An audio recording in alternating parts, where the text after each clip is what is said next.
إن الحمد لله نحمده ونستعينه ونستغفره ونعوذ بالله من شرور أنفسنا ومن سيئات أعمالنا من يهده الله فلا مضل له ومن يضلل فلا هادي له أشهد أن لا إله إلا الله وحده لا شريك له وأشهد أن محمدا عبده ورسوله يا أيها الذين آمنوا اتقوا الله حق تقاته ولا تموتن إلا وأنتم مسلمون يا أيها الناس اتقوا ربكم الذي خلقكم من نفس واحدة وخلق منها زوجها وبث منهما رجالا كثيرا ونساء واتقوا الله الذي تساءلون به والأرحام إن الله كان عليكم رقيبا يا أيها الذين آمنوا اتقوا الله وقولوا قولا سديدا يصلح لكم أعمالكم ويغفر لكم ذنوبكم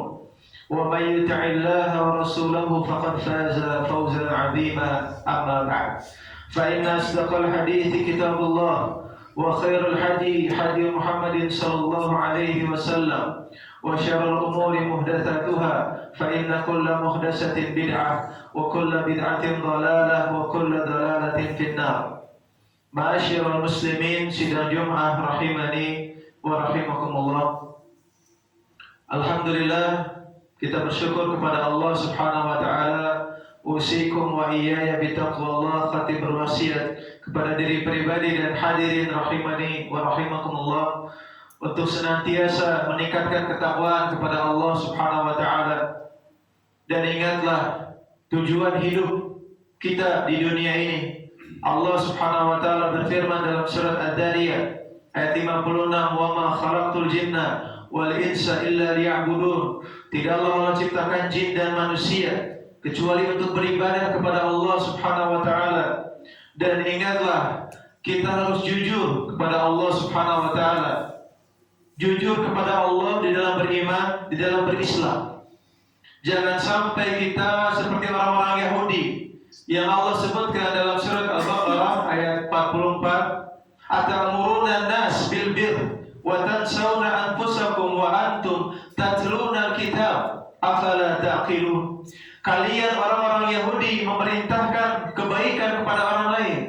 Wa tansawna anfusakum, dan kalian lupa terhadap diri-diri kalian sendiri. Afala taqilun, tidakkah kalian memikirkan? Pelajaran bagi kita harus jujur dalam beriman, jujur dalam berislam kepada Allah Subhanahu wa taala. Kalau kita muslim, laksanakan ibadah, laksanakan perintah Allah Subhanahu wa taala, jauhi larangan Allah Subhanahu wa taala. Itu muslim. Disebutkan oleh Allah dalam surat At-Taubah ayat 119. Allah katakan, "Ya ayyuhalladzina amanu taqullaha wa kunu ma'as shadiqin."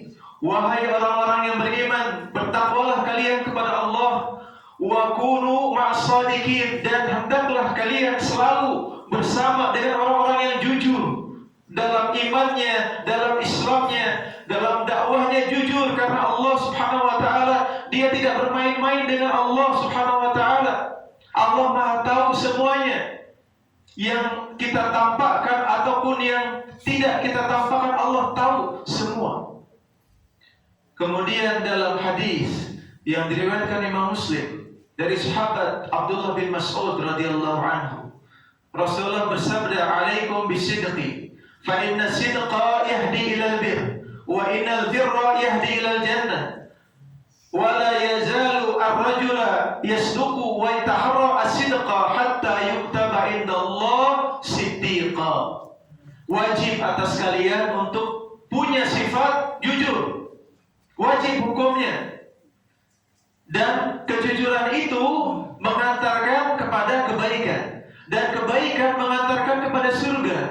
Dan tidaklah seorang hamba dia jujur, selalu bersikap jujur, hatta yuktaba indallah siddiqa, sampai dia ditulis di sisi Allah seorang yang jujur. Kisah kejujuran banyak kita dapatkan di dalam dalil Al-Quran maupun hadis Rasulullah Sallallahu Alaihi Wasallam. Termasuk di dalam hadis yang diriwayatkan oleh Imam Bukhari dan Imam Muslim dari Ummul Mukminin Aisyah radhiyallahu anha. Beliau mengatakan, Aisyah mengatakan bahwa bangsa Quraisy ketika itu mereka mengkhawatirkan al-mar'ah al-mahzumiyah allati saraqat, tentang seorang wanita dari Bani Makhzum yang mencuri.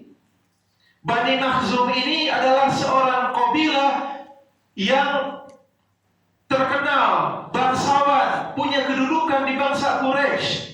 Tapi seorang wanita bangsawan ini mencuri di zaman Rasulullah sallallahu alaihi wasallam. Kemudian orang-orang Quraisy mengatakan, "Man yukallimu fiha Rasulullah sallallahu alaihi wasallam?" Siapa yang akan berbicara kepada Rasulullah sallallahu alaihi wasallam agar wanita ini tidak dihukum had, tidak dipotong tangannya. Lobi, sampaikan, beri, tolong minta keringanan kepada Rasulullah sallallahu alaihi wasallam. Kemudian orang Quraisy mengatakan itu Usamah bin Zaid, sahabat Nabi yang dicintai oleh Rasulullah SAW, suruh dia untuk berbicara dengan Nabi agar wanita ini, wanita dari bangsa kita yang terhormat ini memperoleh keringanan. Kemudian Usamah bin Zaid berbicara dengan Nabi. Tapi apa kata Nabi?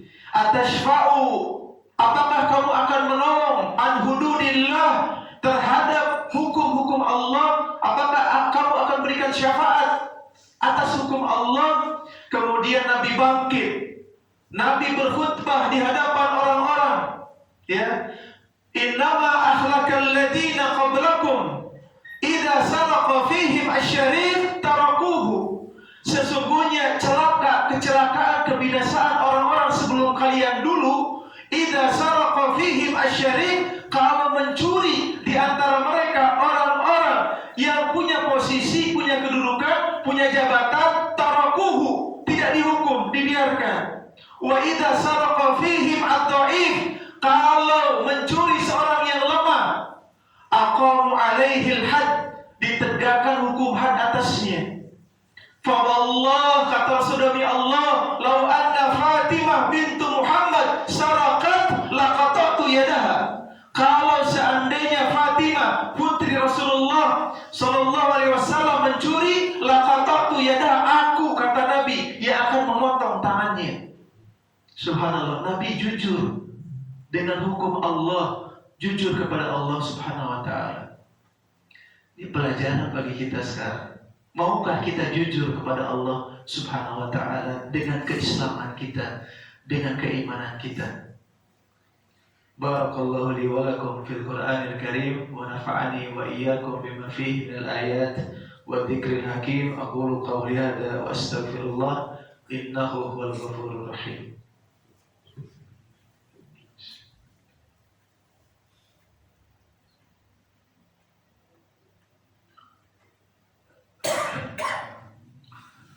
Alhamdulillahi hamdan katsiran tayyiban mubarakan fihi kama yuhibbu rabbuna wa yarda. Wa asyhadu an la ilaha illallah wahdahu la syarika lah, wa asyhadu anna Muhammadan abduhu wa rasuluh sallallahu alaihi wa ala alihi wa sahbihi wa man tabi'ahum bi ihsanin ila yaumiddin, amma ba'd. Ma'asyiral muslimin sidang Jumat rahimani wa rahimakumullah. Kejujuran itu juga ditampakkan, dilakukan oleh sahabat yang mulia, sahabat yang tertinggal perang Tabuk, yang bernama Ka'ab bin Malik. Ini kisah pelajaran bagi kita, bagaimana sahabat Ka'ab bin Malik tertinggal perang yang terakhir bersama Rasulullah SAW, perang Tabuk pada bulan Rajab tahun 9 Hijriah, perang yang terakhir yang dilakukan Rasulullah SAW melawan pasukan Romawi. Ketika itu Ka'ab bin Malik tertinggal, tapi Ka'ab bin Malik ketika itu jujur kepada Allah, kepada Rasulullah SAW. Beliau tertinggal, tidak ada uzur. Beliau mengaku tidak ada uzur. Kemudian beliau ditahdir, diboikot selama 50 hari. Diboikot, tidak diajak bicara, tidak ada yang mengajak bicara dia, dibiarkan di Madinah, dibiarkan begitu saja 50 hari, dibiarkan.